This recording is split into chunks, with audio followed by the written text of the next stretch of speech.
So hello and welcome to part 2 of this series. We'll start out by marking off positions for a damn lot of holes. Some of them are of course for mounting the accessories like the cylinders and the bearings, and most of them will be for the rectangular cutout on the flywheel. Since I don't have a milling machine, we're going to have to do this the old-fashioned way by drilling a shit ton of holes and chiseling out the boards in between them, and then hopefully smashing out the middle piece.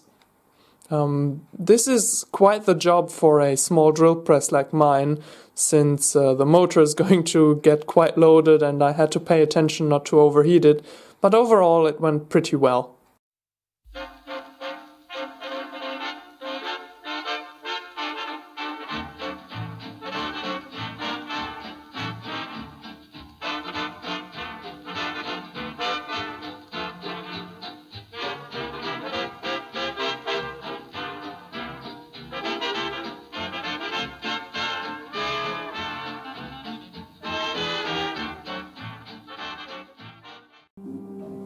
There goes that son of a bitch. My god, never again. May I introduce you to a new tool in the workshop.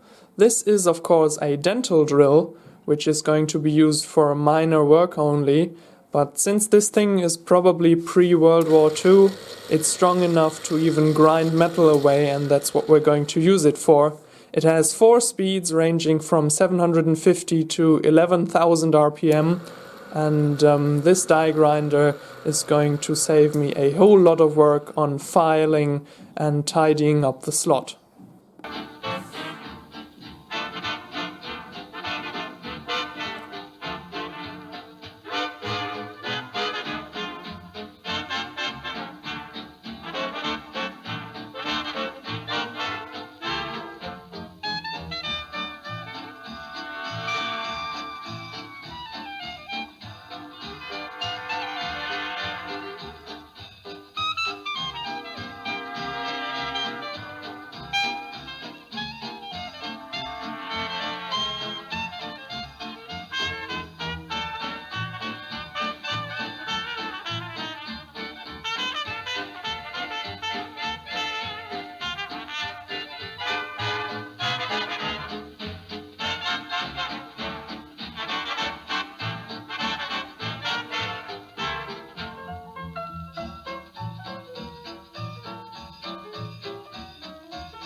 Right, now for the side parts which need to be soldered on.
Okay, with all the parts made, here is the base plate set up and ready for soldering. You're about to watch an hour's worth of condensed footage.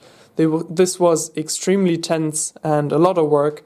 I started by preheating the base plate, of course, and then trying to get some solder already sticking on the base plate so that I would then just have to basically put the small part on there and let the solder flow around. Occasionally I had to tip the base plate over in order to make the solder flow upwards nicely. I'm just trying to make this look as good as possible here.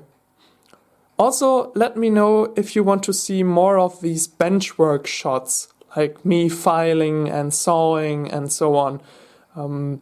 Is it just plain boring, or do you actually want to see more of it?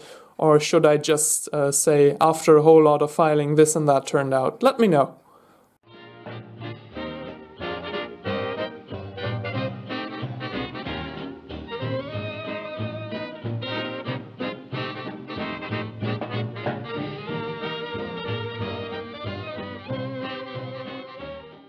Alright, let's wrap this up then.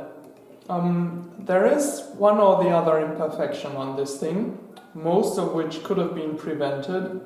Like, for example, you will notice that there is a slight divot in the slot cut for the flywheel. That's because I drilled one of the holes way off the line. I don't know how that could happen. Then, while hammering out the middle piece, I slipped and hammered a dent into the side. That could have been prevented.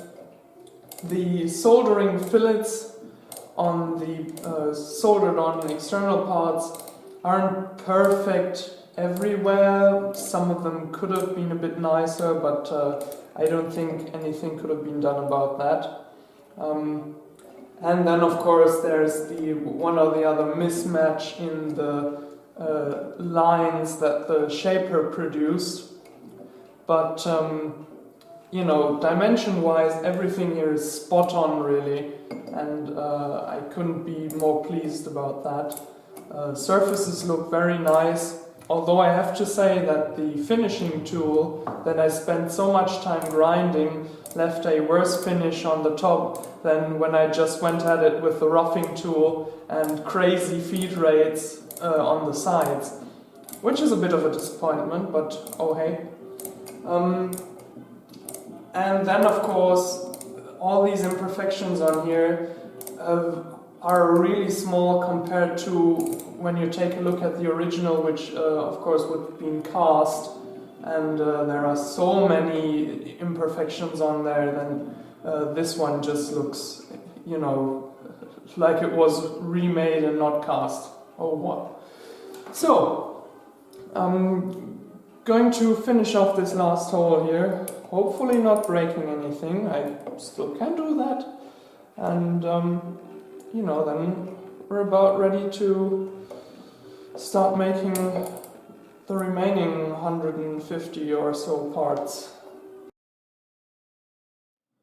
Well, look at that, I didn't break it off. Okay, that's it for this massive video. I might split it up into 2 parts if it gets too much. But yeah, hope you enjoyed.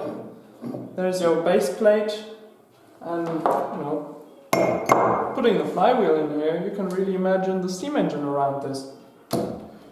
Alright, that's it then. See ya, bye.